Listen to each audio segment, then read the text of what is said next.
interesting. I want to ask you, because it seems like there's a reoccurring theme in your life of like going all in. Like when you love something, you go deep. And a lot of people, you know, might have hobbies or interests, but for you, it seems like an obsession, a passion, a deep-rooted thing. Do you apply that same philosophy to business about like going all in? Was that something that you kind of always had about going all in, or something you cultivated? Talk to me a little bit about that. Let me ask you this. Is there any other way? I don't know of any other way. Not a way that produces results. Right, right. For me, I'm all about results, right? For me, I could never understand when somebody is not all in. You might as well not do it. If you're gonna half-ass something, not do it. If you're gonna do something, be all in or all out, become the best that you could be. You know, when I told everyone I was gonna become a bodybuilder, everybody laughed. Like, you have the worst genetics, you've been working out, you don't even look like you work out. How old were you when you told people you wanted to do that? 14. Really? Yeah, 14, I'm like, yeah, I'm gonna become a bodybuilder. Even though you knew that you at the time were like scrawny, flabby, it doesn't matter. Full speed ahead. And everybody laughed. You know, they're like, you got to be kidding me. Like, you worked out, you know, and you don't even look like you do. And nothing's changed nothing's for you. Happening. You know, and I just kept going. And one thing that God has given me is just incredible work ethic and incredible will. I can tell you, I'm blessed with that. I'm not blessed with anything more than that, you know, but if I want something, I just go after it, and you have to. And, you know, if you want something bad enough, just get obsessed and go after it. Mm-hmm. Okay, so then you start working out, and then you're working out 5-6 days a week, or how often are you working out? Just as much as you can in school? Yeah, I worked out 5 days a week.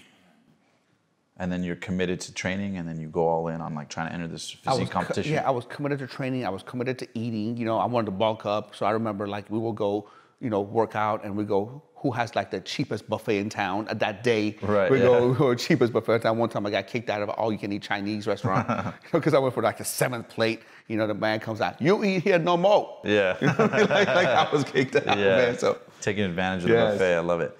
So then after that, you start getting results, right? You start getting in shape, you start building confidence. Talk to me about where, you know, was there a psychological shift that happened as well as the physical transformation?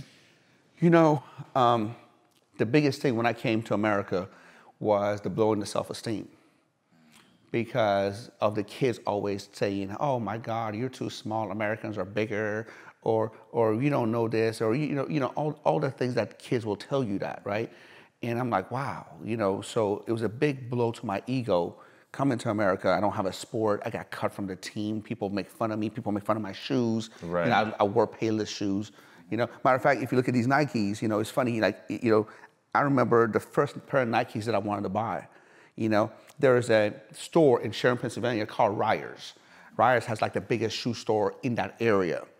And I saw these Nikes, man. It was kind of like these, but black and white. Matter of fact, I have a similar pair upstairs. And they were $40 at the time. Now, $40 back then is like $140 now, right? And I wanted those so bad. I literally begged my mom for months, because I was so tired of being bagged on about my Payless shoes. Right. You know what I mean? And so my mom one time like went and just bought them for me. My first pair of Nikes, I'll never forget. Wow. Like, you couldn't tell me nothing. Like, I thought I was the man. I stepped into school like, what? Talk to me, you know what I mean? And it's just so weird how everything evolves, man. I mean, like, I swear to God, like, I was the man. I walked into school like, boom. Now you got muscles, Nikes, everything. You're a different person.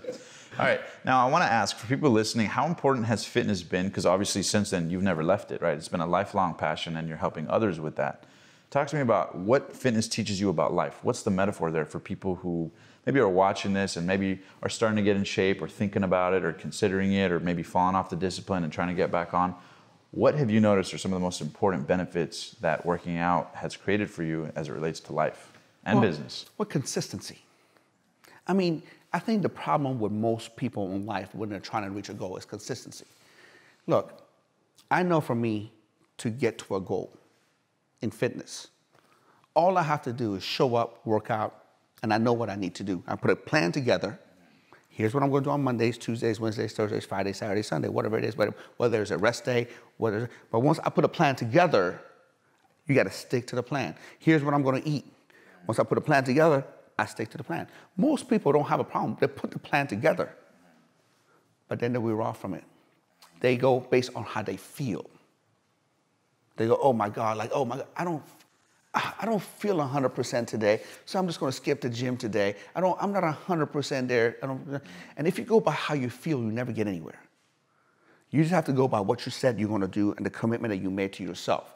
The worst person that you can let down in the world is yourself, because every time you let yourself down, you basically telling yourself you're a loser, and that's a big blow to your self-esteem. So I learned very early in my stage to never let myself down and always follow through what I said I was going to do. So if you're consistent in fitness, fitness told me to be consistent in work. How many times people don't feel like working, or I don't feel like doing this, I don't feel like doing. You can't base your life based on feeling. You have to base your life based on your plan, the ultimate goal that you put together. Look, the New Year is coming up on us. We all said, okay, we have these goals, we have these goals, we have these goals, we have these goals, right? And then you break it down to, okay, if I want to achieve this in 2019, what do I need to do every quarter? So you reverse engineer it. Reverse engineer it. And a lot of people, when they do that, they can't do the consistent things. I love Darren Hardy's book, The Compound Effect. Yes. You know, can you explain that for the audience? Yeah, the compound effect basically said little things done correctly over time produce big results. And the same token, little things done incorrectly over time, leads to disaster. Makes sense. So then talk to me, going back to high school, and I love the point you just said. Talk to me a little bit about after high school, you sort of graduate, and then came to the decision of, we've got to go to college, pick a career. And I know you had a little bit of conflict with your mom about what she wanted you to do, right? Culturally, you should do this, be a doctor, lawyer, engineer. But you had other plans. Talk to me about what you did after high school as you moved up and had to make big boy decisions in life. So ever since I was 3 years old, in our culture, it said you have to be a doctor, lawyer, engineer. In our culture, education is so important, and it's also the title. You can literally be an entrepreneurs, like business owners and entrepreneurs. Socially, they're not accepted. They're like scumbags. They're like merchants. They're like bazaar. Yeah, you know what I mean? Yeah. Like, they're just trading things and buying things and all that kind of barterers, stuff. So, yeah. Exactly, right? Yeah. So, so when growing up, I said, all right, man, I have to become lawyer, doctor, or engineer. But my mom said, prefer the doctor. Just letting you know. Yes, prefer, she said, prefer a doctor. So I researched when I was in high school, okay, I'm gonna go to college, but what kind of doctor do I want to be? I said, I don't like operating on someone. I don't like drilling people's teeth. What doctor has to do with muscles and bones and nutrition and everything that I like to do? So that's how I researched chiropractic. And at that time, physical therapy didn't have a doctorate program. So that's how I chose chiropractic. I went to Penn State, got my master's in pre-med and nutrition, everything that I like to learn. Yeah. And then I went to Los Angeles College of Chiropractic and got my doctorate in chiropractic just because my mom said she wanted to become a doctor, not because I wanted that. So even though you weren't particularly passionate about that path, you were still able to commit, put the plan together, stick through it, get the grades, keep moving up? Absolutely. Wow, that's interesting. And the thing I loved about it, though, was because at least the subject I was interested in. Because chiropractic had to do with anatomy, physiology, biomechanics, muscle origin, insertion, nerve supply, everything that I was interested in. So it wasn't like, accounting, or it wasn't like statistics.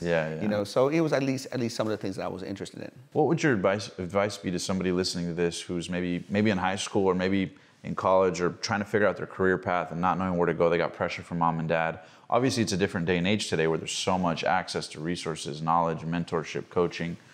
But what would your best advice be looking at the landscape of 2018, 2019, 2020 on people trying to figure out their path? What would your best advice be to somebody who's stuck and trying to figure out what to do? Well, first of all, you have to figure out a career that you can endure. Not a career that just pays you now and you can't sustain it because you hate it. Most people have careers that they don't like, but that's what pays the bills. And have hobbies that they love, but that doesn't pay the bills. Right. Figure out something that does both. Now, I get this asked a lot. And some people say, hey, what do you think about college? Should I go to college or should I not go to college? Is college necessary for success? And we already know the answer to that. Right. College is not necessary for success. But college does teach you some intangibles that is very hard for you to have if you don't go to college, like working under pressure, being on time on projects, working well with others, and just some basic knowledge and basic discipline, that can help you. Now, do you absolutely need that? No, but it will help absolutely. Mm-hmm. Gotcha. Okay. What about when it comes to picking a career path? Would you encourage people to like try different things to find their passion? Because you know, as the host of The Passionate Few, I get asked this a ton. And so what value would you give to people who maybe haven't found their passion? Maybe, you know, they have interests. One thing I always tell people is to try things. Try things quickly. Just like that one time in high school, you went upstairs, took a look at the weights. Had you not, and stayed playing basketball, we might not be in this room right now. But because you had the courage to try something new, you discovered it. Do you think that's also valid, or I mean, what advice would you give to people trying to figure out their passion? I think that's valid. I think that's very valid. I think that's a great idea. But how can you not have a passion? You're a grown-ass man already. I mean, I don't understand that. I mean, you got to be lukewarm all the time if you don't like passion. At 4 years old, I was looking at Lamborghinis and Ferraris, and I was looking at these things, and I'm looking at this stuff. At 4 years old, I was looking at Diego Maradona, which was the Argentinian best soccer player at the time. Yeah. You know, I was looking at him like, I want to be like Diego Maradona. I want to have a Ferrari, or I want to have a Lamborghini, or I didn't know anything about the birds and the bees. But at 4 years old, I was looking at beautiful women, like, just looking at them like, I have no idea why I'm looking at you, but I'm looking at you. Yeah, you know what I mean? Exactly. So at 4 years, like, you have to have some kind of a passion. You know what I mean? So it's more about being tuned into what's already there. Yeah. I mean, I don't understand how somebody can be, 18, 19, 20, 24, 25, 26, and say, I don't know what I like. What the fuck? Have you not been alive for the past 25 years? Yeah. What have you been doing? Yeah, have you not been paying attention to your senses? You kind of know at that time. But if you haven't, though, for whatever reason, absolutely, try. But I think a lot of people are so afraid to fail. So they're so afraid to fail. So they just don't want to be passionate about anything. They don't want to give their all to something. Yeah, because they'll be judged. Like, you're that old and you're just getting into it. Or like, what if you're no good at it? Absolutely. Exactly. I think that's the main problem.